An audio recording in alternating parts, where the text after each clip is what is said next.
Bienvenue dans mon club de lecture. Laissez-moi vous poser une question avant de commencer. Si vous n'aviez plus à passer du temps à résoudre des confusions et des malentendus dans vos processus de travail, que feriez-vous de ce temps supplémentaire? C'est le moment idéal pour vous poser cette question, car vous allez bientôt posséder des compétences en communication efficace qui vous feront gagner du temps à l'avenir dans le résumé que je vous fais du livre The First Minute, écrit par Chris Fanning. Les stratégies que vous maîtriserez reposent sur 3 principes essentiels.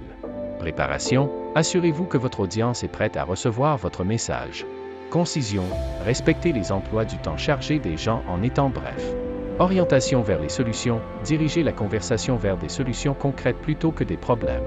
Le cadrage est une technique qui fixe des attentes claires pour votre message. En utilisant cette méthode, vous assurez que votre audience comprend l'idée principale de votre annonce dès les premières phrases.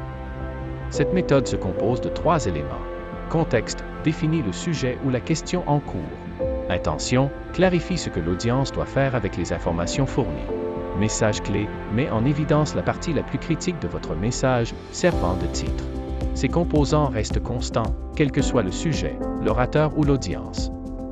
Lorsqu'ils sont correctement séquencés, ils créent efficacement un cadre pour votre message.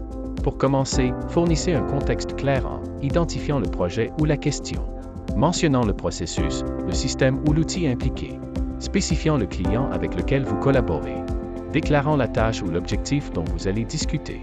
Ensuite, exprimez votre intention. La manière dont les gens gèrent et stockent l'information dépend de son utilisation prévue. Si votre audience met trop de temps à comprendre l'objectif, elle peut mal l'interpréter ou le rejeter comme étant non pertinent.